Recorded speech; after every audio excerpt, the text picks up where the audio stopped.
Hello guys, कैसे हैं आप सब। मैं हूं आशुतोष सिंह चौहान और आज हम लोग डिस्कस करने जा रहे हैं फार्मास्यूटिकल ऑर्गेनिक केमिस्ट्री सेकेंड के यूनिट सेकेंड में जो टॉपिक चल रहा था एरोमेटिक एमीन। उसके 2 लेक्चर हो चुके थे और आज हम लोग तीसरे लेक्चर पे उसको ख़त्म करने जा रहे हैं। तो बिना देरी किए स्टार्ट करते हैं कि आज वहाँ पर हम लोग क्या पढ़ने जा रहे हैं। तो आज हम लोग वहाँ पर पढ़ने जा रहे हैं एरिल डाईएजोनियम साल्ट या बेंजीन डाईएजोनियम साल्ट्स के बारे में। तो देखिए, जैसे इसका नाम बताया गया है यहाँ पर एरिल डाईएजोनियम साल्ट्स, मतलब एरिल डाई और एजो और नियम आयुयम। तो इस तरीके से इसका नामकरण किया गया है या नॉमेनक्लेचर इसका किया गया है। तो देखिए, अगर हम लोग जिस चीज़ के बारे में हम लोग अगर पढ़ने जा रहे हैं, अगर उसको हम लोग तोड़ तोड़ के पढ़ ले रहे हैं, अगर उसको हम लोग समझ सक रहे हैं या आइडेंटिफाई कर पा रहे हैं, तो जो चीज़ें हैं आगे वाली वो क्या हो जा रही हैं, काफ़ी सरल हो जा रही हैं। तो देखिए, एरिल का मतलब क्या होता है, कोई भी बेंजीन रिंग या फेनिल रिंग या कोई भी एरोमेटिक रिंग हो सकती है, उसको हम लोग क्या कहते हैं, एरिल कहते हैं।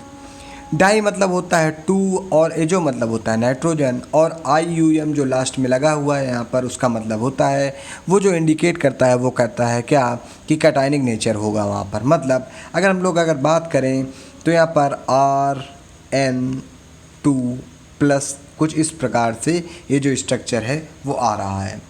अभी इसके बारे में हम लोग बहुत सारी चीज़ें जानने वाले हैं, तो आइए शुरू करते हैं, आगे देखते हैं। तो देखिए, यहाँ पर जो पहला पॉइंट दिया गया है, यहाँ पर बताया गया है कि organic compound having general formula RN2 plus X minus. तो ये एक ऐसा ऑर्गेनिक कंपाउंड है एरिल डाईएजोनियम साल्ट्स जिनका जो जनरल फार्मूला होता है वो RN2 प्लस X माइनस होता है। जहाँ पर R क्या होता है, जहाँ पर R कोई भी एरोमेटिक रिंग हो सकती है।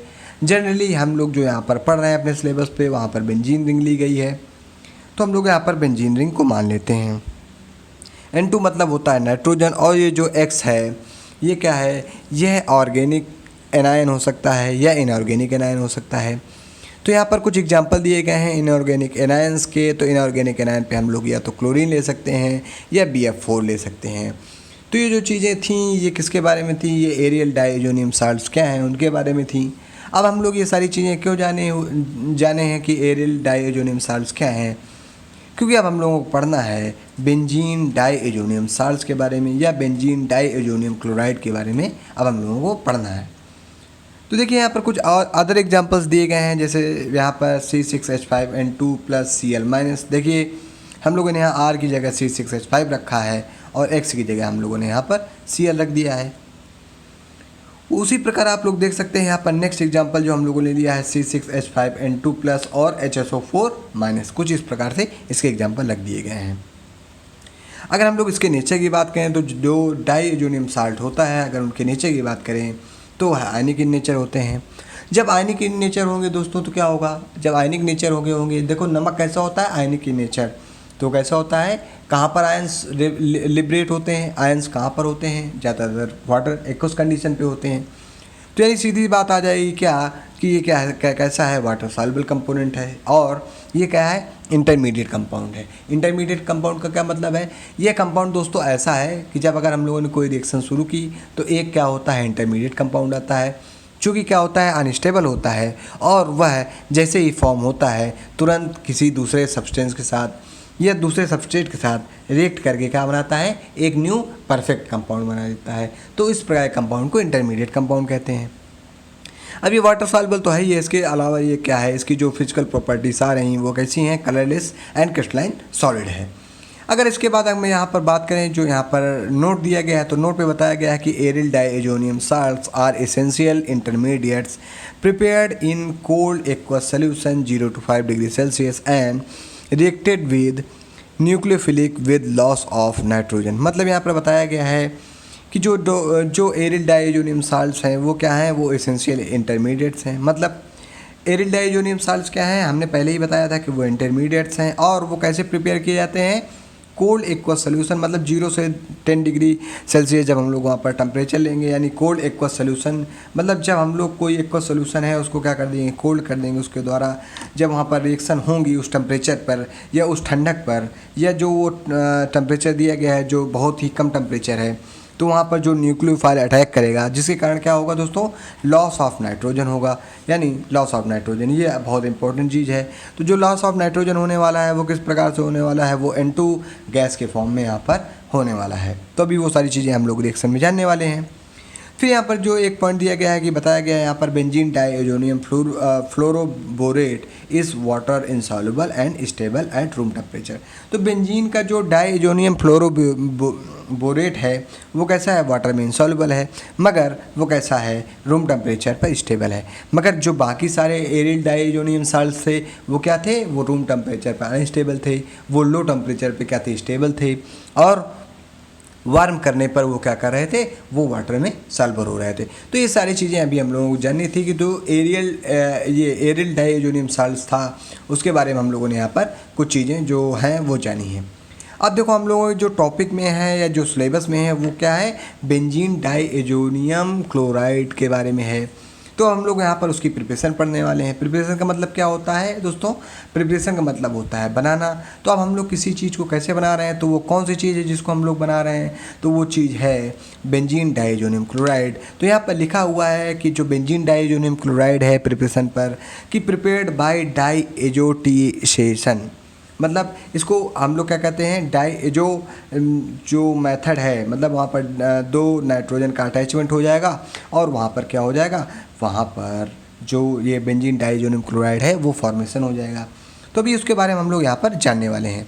तो यहाँ पर जो रिएक्शन होगी वो किससे होगी, जब हम लोग एक एनिलीन को क्या करेंगे, HNO2 से रिएक्शन करवाएंगे और वहाँ पर टेम्परेचर क्या होगा, बहुत कम होगा, या एक्वस कूल टेम्परेचर होगा, या हम लोग उसको कह दें कि कोल्ड एक्वस सोल्यूशन वहाँ पर लिया जाएगा या उसकी प्रेजेंस ली जाएगी। तो वहाँ पर जो बन रहा है वो क्या बन रहा है, बेंजीन डाइएजोनियम क्लोराइड बन रहा है। तो देखिए आप लोग देख सकते हैं यहाँ पर हम लोगों ने क्या लिया है, यहाँ पर हम लोगों ने लिया है एनिलीन, और जैसे ही एनिलीन की रिएक्शन HNO2 मतलब नाइट्रस एसिड से करवा रहे हैं, और ये क्या है, यहाँ पर प्रेजेंस जो है वो HCl की है। HCl कैसा है, मिनरल एसिड है।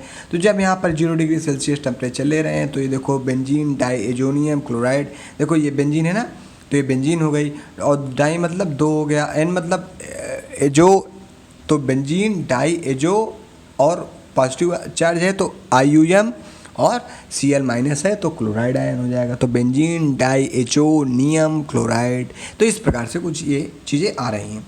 अगर हम लोग इसकी बात करें तो ये लिखा कैसे जाता है, तो कुछ इस प्रकार से इसको डिनोट करते हैं दोस्तों। अब इसके हम लोग कहाँ पर आते हैं, अब इसकी हम लोग आते हैं मैकेनिज्म पर। तो मैकेनिज्म क्या है इसकी, उसके बारे में हम लोग जानने वाले हैं। तो देखिए यहाँ पर कुछ चीज़ें बताई गई हैं कि जैसे ही हम लोगों ने एनिलीन की रिएक्शन किससे करवाई है, HNO2 से करवाई है। तो इस पॉइंट को आप समझने से पहले कुछ यहाँ पर हम लोगों ने मैकेनिज्म को पेंसिल की मदद से बनाया है। आई होप आपको ये चीज़ समझ में आ रही होंगी। अगर आपको ये मैकेनिज्म की जो पेंसिल वाली राइटिंग है अगर वो समझ नहीं आ रही है तो आपको कमेंट करके बताना है, तो हम आपको यह पेन से बना हुआ स्ट्रक्चर यहाँ पर प्रोवाइड करेंगे। तो देखिए यहाँ पर जो ये NH2 लिया गया है, हम लोगों ने क्या किया है, बेंजीन बनाया है और वहाँ पर NH लगाया है और H को क्या कर दिया है, अलग कर दिया है। अब H को अलग क्यों किया है, क्योंकि यहाँ पर क्या होगा, NO जुड़ेगा। तो NO कैसे जुड़ेगा, देखिए HNO2 था तो HNO2 में क्या हुआ है, एक तरफ OH हो जाएगा और एक तरफ NO हो जाएगा। तो हम लोग इतनी देर से नाइट्रस एसिड की रिएक्शन पढ़ रहे हैं तो हर जगह यही चीज़ें आ रही हैं। तो एक तरफ कैसा होगा, OH माइनस हो जाएगा और एक तरफ कैसा हो जाएगा, Na पॉजिटिव हो जाने वाला है, सॉरी NO पॉजिटिव हो जाने वाला है, ठीक है, उसको देखना पड़ता है, NO पॉजिटिव हो जाएगा। तो अब होगा क्या, जब यहाँ पर एक निगेटिव हो गया है तो यहाँ से भी एक क्या होगा, पॉजिटिव निकलेगा। तो जब ये पॉजिटिव ग्रुप में यहाँ से निकलेगा दोस्तों तो OH और H मिलके क्या बनाएंगे, वाटर बनाएंगे, और ये NO यहाँ पर क्या हो जाएगा, अटैच हो जाएगा। फिर उसके बाद क्या है, मगर यहाँ पर जो मैकेनिज्म के बारे में बात की गई है, मैकेनिज्म के बारे में ये बताया गया दोस्तों कि पहले क्या होगा, ये पूरा NO क्या हुआ, यहाँ पर अटैच हो जाएगा। तो ये देखो NO यहाँ पर अटैच हो गया है, NH2 पहले से था और NO के ऊपर कैसा चार्ज है, पॉजिटिव चार्ज है। तो यही पॉजिटिव चार्ज कहाँ पर शिफ्ट हो जाएगा, इसके ऊपर। तो देखिए यहाँ पर N के ऊपर पॉजिटिव चार्ज शिफ्ट हो गया है और NO कुछ इस प्रकार से आ गया है। अब जो ये पॉजिटिव चार्ज है ये रिंग में ज़्यादा देर रहने नहीं पाएगा। क्यों नहीं रहने पाएगा, क्योंकि यहाँ पर आयंस हैं। तो आयंस का जो ज़्यादा देर चार्ज यहाँ पर नहीं रहने पाएगा, इसलिए क्या होगा, यहाँ से जो ये हाइड्रोजन है वो क्या हो जाएगा, निकल जाएगा, और वह H+ इस OH- के साथ वाटर निकालेगा। देखिए यहाँ पर हम लोगों ने -H+ किया है कि नहीं किया है। तो ये जो दो स्टेप पे चीज़ें हम लोग कर रहे हैं, ये हम लोग यहाँ पर एक ही स्टेप में लगभग निपटा रहे थे। क्योंकि देखो अगर हम लोग यहाँ पर ये चीज़ें इनको अगर जोड़ें यहाँ पर तो कुछ इस प्रकार से स्ट्रक्चर बन रहा है, या हम लोग इसको इस प्रकार से भी स्ट्रक्चर को दर्शा सकते हैं। अब इसी स्ट्रक्चर से हम लोग क्या कर रहे हैं, H प्लस को क्या कर रहे हैं, बाहर निकाल रहे हैं। तो अब जब यहाँ से ये H प्लस बाहर निकलेगा तो ये किसके साथ जुड़ेगा, OH माइनस के साथ जुड़ेगा, और ये OH माइनस के साथ जुड़ करके माइनस का यहाँ पर क्या बन जाएगा, H2O बन जाएगा। अब ये H2 यहाँ से निकल गया है तो अब यहाँ पर क्या बचा है, NH बचा है और NO बचा है, तो NH NO यहाँ पर बन जा रहा है। अब इसी NH NO को हम लोग क्या कर रहे हैं, यहाँ पर फिर ले रहे हैं, और यहाँ पर ये बेंजीन रिंग है। जब हम लोग करेंगे रीअरेंजमेंट, तो रीअरेंजमेंट का गाइस मतलब क्या होता है, वहाँ पर कुछ क्या होगा, पुराने जो बॉन्ड है उनका जो उनकी जो ब्रेकिंग है वो होगी, मतलब पुराने बॉन्ड टूटेंगे, नए बॉन्ड का फॉर्मेशन होगा, मतलब जो रिश्ते थे वो रीअरेंज किए जाएंगे, दोबारा से निर्धारित किए जाएंगे, क्योंकि वहाँ पर क्या हो रही है, केमिकल रिएक्शन नहीं हो पा रही है। इसलिए जब हम लोग रीअरेंजमेंट दोस्तों करते हैं तो वहाँ पर हम लोगों को क्या होता है, वहाँ पर कुछ इस प्रकार का स्ट्रक्चर मिल रहा है। जब इस प्रकार के स्ट्रक्चर आप लोग देख सकते हैं, जब हम लोग उसकी H प्लस से रिएक्शन करवा रहे हैं, मतलब जब वहाँ पर एसिडिक मीडियम ले रहे हैं, एसिडिक मीडियम वहाँ पर क्या ले रहे हैं, डायरेक्ट हम लोग कह सकते हैं कि HCl से रिएक्शन करवा रहे हैं। तो कहीं पर भी आपको H प्लस मिल जा रहा है तो इसका मतलब यह है कि वहाँ पर एसिडिक रिएक्शन हुई है। तो यह H प्लस और ये OH माइनस जब यहाँ से बॉन्ड टूटेगा तो इधर माइनस आ जाएगा, और इधर कैसा आ जाएगा, प्लस का चार्ज आ जाएगा। तो जब इधर प्लस का चार्ज आएगा, इधर माइनस चार्ज आ जाएगा, तो H प्लस और OH माइनस मिलके क्या होगा, वाटर निकल जाएगा, और यहाँ पर प्लस चार्ज आ जाएगा। तो देखिए यहाँ पर प्लस चार्ज आ गया, और N ट्रिपल बॉन्ड N आ चुका है यहाँ पर कुछ इस प्रकार से। तो आपको ये चीज़ें सारी चीज़ें समझ में आ रही होंगी। तो यहाँ पर जो प्रोडक्ट का फॉर्मेशन हुआ है वो हुआ है बेंजीन डाइएजोनियम क्लोराइड के नाम से। अब ये जो चीज़ आपको नहीं समझ में आ रही है रीअरेंजमेंट कैसे हुआ है, तो इसके बारे में हम लोगों ने यहाँ पर खुल के बात की हुई है। तो देखिए यहाँ पर क्या हुआ है, यहाँ पर हम लोगों ने लिया है बेंजीन और NHNO, कुछ इस प्रकार का पहले स्ट्रक्चर था। अब हम अगर इसकी बात करें तो यहाँ से बॉन्ड टूटेगा तो इधर बॉन्ड टूटेगा तो इधर आ जाएगा माइनस। तो देखिए आप लोग यहाँ पर देख सकते हैं, इधर आ गया माइनस, इधर आ गया है प्लस। उसी प्रकार जब इनका दोनों के बीच में बॉन्ड टूटे, क्योंकि ये दोनों एक थे और ये दोनों एक थे गाइस, और ये दोनों एक थे, तो अब ये दोनों क्या करेंगे, आपस में बॉन्ड तोड़ेंगे, तो इधर भी बॉन्ड टूटेगा, तो इधर हो जाएगा माइनस, इधर हो जाएगा प्लस। तो अब ये प्लस और माइनस मिलके क्या बनाएंगे, एक बॉन्ड और बनाएंगे, तो यहाँ पर हो जाएगा डबल बॉन्ड, और ये H उठ करके यहाँ से कहाँ पर आ जाएगा, इस ऑक्सीजन के पास आ जाएगा। तो कुछ इस प्रकार का स्ट्रक्चर बनने वाला है। जब इस प्रकार का स्ट्रक्चर बनेगा तो ये OH बन गया है ना दोस्तों यहाँ पर। अब ये OH क्या होगा, यहाँ से निकलेगा। तो पहले से ही यहाँ पर N प्लस नहीं था, क्योंकि यहाँ पर जब ये दोनों प्लस माइनस जुड़ेंगे तो यहाँ पर N डबल बॉन्ड N हो जाएगा। मगर जैसे ही यहाँ से ये बॉन्ड तोड़ेंगे तो OH की तरफ नेगेटिव चार्ज और N की तरफ पॉजिटिव चार्ज आ जाएगा। तो होने वाला क्या है दोस्तों, होने वाला यह है कि यहाँ पर H प्लस की, या हम लोग कहें HCl की रिएक्शन करवा रहे हैं, तो यहाँ से H2O बाहर निकल जाएगा, और N ट्रिपल बॉन्ड N यानी बेंजीन डाइएजोनियम का जो ये कंपाउंड है ये कुछ इस प्रकार से मिल रहा है। तो देखिए आपको अगर मैकेनिज्म समझ में नहीं आई है तो कोई दिक्कत नहीं, मगर जो चीज़ें आप समझने वाली हैं वो आपको समझ में आनी चाहिए। तो देखिए फिजिकल प्रॉपर्टीज़ की जो नेक्स्ट बात है उसके बारे में हम लोग बात करने वाले हैं। तो फिजिकल प्रॉपर्टीज़ में क्या होती है कि उसकी फिजिक्स क्या है, उसका नेचर कैसा है, वो कैसा दिखता है, और उसकी क्या क्या प्रॉपर्टीज़ होने वाली हैं। तो देखिए यहाँ पर सबसे पहली प्रॉपर्टी दी गई फिजिकल प्रॉपर्टीज़ में की है, क्या होता है, कलरलेस होता है। तो ऑर्गेनिक कंपाउंड के जो मोस्टली कंपाउंड्स हैं वो कैसे हैं, कलरलेस है, क्रिस्टलाइन सॉलिड होते हैं। तो पहला पॉइंट आपको सभी चीज़ों में समझ में आ रहा है। उसके बाद ये हाईली वाटर सॉल्युबल है, ये भी हम लोग पढ़ चुके हैं, और आयनिक नेचर होता है इनका, ये भी पढ़ चुके हैं। Unstable above 5 to 10 degree Celsius, मतलब जो बेंजीन डाइएजोनियम क्लोराइड है वो 5 से 10 डिग्री सेल्सियस के अगर हम लोग उसको टेम्परेचर ऊपर करेंगे तो वह अनस्टेबल है, और वो क्या करेगा, अपनी सारी प्रॉपर्टीज़ क्या करेगा, खो देने वाला है। अब कुछ यहाँ पर जो रिएक्शन दी गई हैं जनरल रिएक्शंस, तो मतलब कुछ रिएक्शन क्या होती हैं, तो ये जो जनरल रिएक्शंस हैं इनको हम लोग क्या कह सकते हैं, केमिकल रिएक्शन भी कह सकते हैं। तो यहाँ पर हम लोगों ने केमिकल रिएक्शन नहीं डाला है, तो हम इसको केमिकल रिएक्शन के नाम से भी जान सकते हैं, केमिकल रिएक्शन। तो इसको केमिकल रिएक्शन भी आप लोग क्या कह सकते हैं।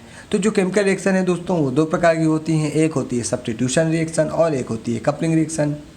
तो सब्स्टिट्यूशन रिएक्शन में क्या होता है दोस्तों, सब्स्टिट्यूशन रिएक्शन में जैसा कि नाम बता रहा है सब्स्टिट्यूट हो जा रहा है, मतलब कोई कंपाउंड या कोई एटम हट रहा है और उसकी जगह पर कोई दूसरे एटम अटैच हो जा रहे हैं, तो यह क्या है, सब्स्टिट्यूशन रिएक्शन है। उसके बाद यहाँ पर क्या दिया गया है, यहाँ पर उसके बाद दिया गया है कपलिंग रिएक्शन। तो कपलिंग रिएक्शन के बारे में हम लोग अभी आगे जानने वाले हैं। तो कपलिंग रिएक्शन क्या होती है? कपलिंग रिएक्शन मेनली होती है जहाँ पर कपल होते हैं। कपल का मतलब क्या होता है? दो चीज़ों को जुड़ना। अब वो दो चीज़ें कैसे जुड़ती हैं? एक पॉजिटिव चार्ज जुड़ता है और एक नेगेटिव चार्ज जुड़ता है, तो उन दोनों का जो मेल होता है वही मेल क्या होता है? कपलिंग होता है या कपल होता है।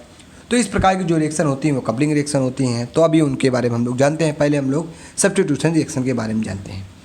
तो जैसे ही हम लोगों ने क्या किया है, बेंजीन डाइज़ोनियम क्लोराइड की रिएक्शन क्या किससे करवाई है? H3PO2 के साथ करवाई है, या हम लोग H3PO2 की जगह Na2SNO2/CH3OH ले रहे हैं। मतलब कुल मिला के यहाँ पर क्या बात की गई है कि एक प्रकार से अगर हम लोग देखें तो यहाँ पर कुछ कहीं ना कहीं रिडक्शन हो रहा है। तो जो ये N2 है ये N2 के रूप में निकल जाएगा, यानी हमने बताया था वहाँ पर पहले भी कि यहाँ पर जितनी भी सब्स्टिट्यूशन रिएक्शन होंगी वहाँ पर N2 क्या होगा? सब्स्टिट्यूट होगा दोस्तों। तो यहाँ पर देखो आप लोग क्या बन रहा है? बेंजीन बन रहा है और N2 गैस बन रही है, ठीक है। उसके बाद अगर हम लोग दूसरी बात करें कि अगर हम लोग वाटर के साथ इसकी रिएक्शन कराएंगे, मतलब जो बेंजीन डाइज़ोनियम क्लोराइड है उसकी अगर हम लोग वाटर के साथ रिएक्शन करवाएंगे तो वहाँ पर क्या आने वाला है? वहाँ पर वाटर के साथ रिएक्शन करवाने पर 160 डिग्री सेल्सियस हम लोग को टेम्परेचर लेना है। तो वहाँ से यहाँ पर क्या हो जाएगा? वाटर में H+ और OH- हो जाने वाला है, OH- हो जाने वाला है। तो अब ये OH- यहाँ पर शिफ्ट हो जाएगा और ये Cl H+ के साथ निकल जाएगा, तो HCl निकल जाएगा यहाँ से, और ये N2 गैस बाहर निकल ही रही है और यहाँ पर OH क्या हो जाएगा? अटैच हो जाएगा आकर के, ठीक है। अगर इसकी हम लोग दूसरी रिएक्शन करें तो अब ये दूसरी रिएक्शन होती है दो प्रकार से।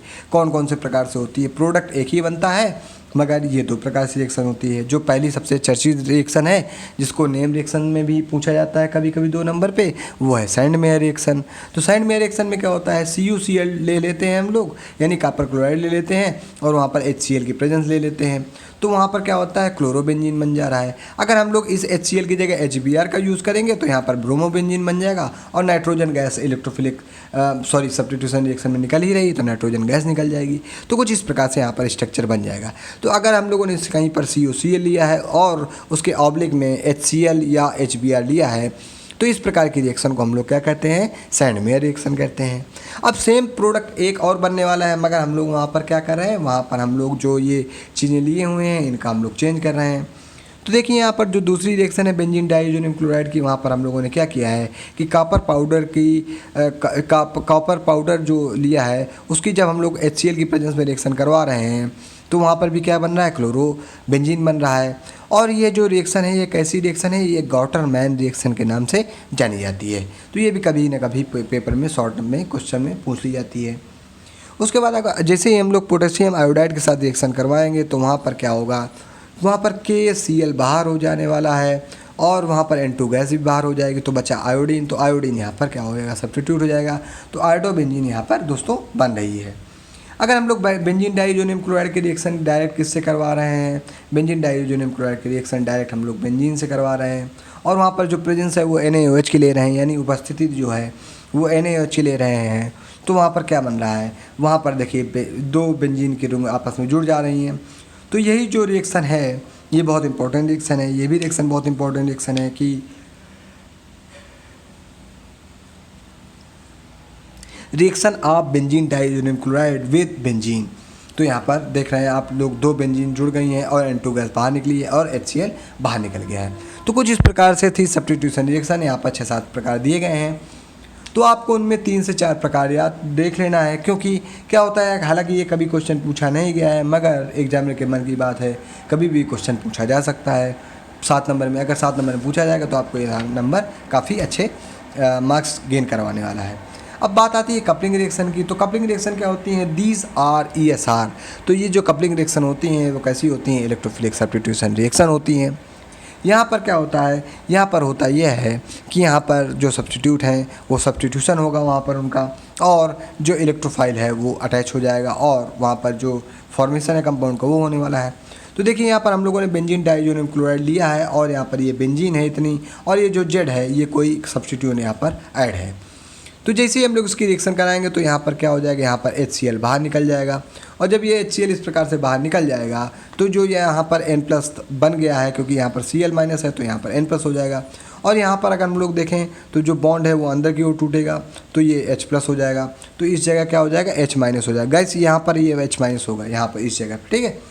तो ये प्लस और माइनस मिलकर क्या बनाएंगे, एक बॉन्ड बनाएंगे। तो आप लोग देख रहे हो बेंजीन, बेंजीन के बाद N, डबल बॉन्ड N, और ये प्लस और ये माइनस मिलकर एक बॉन्ड बना, और बेंजीन यहाँ पर क्या हो रही है, जुड़ जा रही है, और यहाँ पर ये जो जेड सब्स्टिट्यूएंट था वो इस प्रकार से रह रहा है। तो देखिए हम लोगों ने यहाँ पर क्या किया है, कपलिंग रिएक्शन को भी कंप्लीट कर लिया है। अब अगर उसके बाद की बात करें कि इसके यूज़ क्या है, इसके सिंथेटिक यूज़ क्या है, तो देखो सबसे बड़ी बात है, हमने पहले भी इसके पहले जो लेक्चर था एमीन पर, जो उसकी प्रिपरेशन मेथड थी एरोमेटिक एमीन्स की, तो वहाँ पर हम लोगों ने बात की थी, क्या की थी कि बेंजीन डाइजोनियम क्लोराइड की जो रिएक्शन है वो बहुत इंपॉर्टेंट होने वाली है, तो आपको उसको याद कर लेना है। अब ये क्यों इंपॉर्टेंट है उसके बारे में जानते हैं, क्योंकि जो बेंजीन डाइजोनियम क्लोराइड है वो डाइजोटिएशन में, फार्मास्यूटिकल एनालिसिस में इसका यूज़ किया जाता है।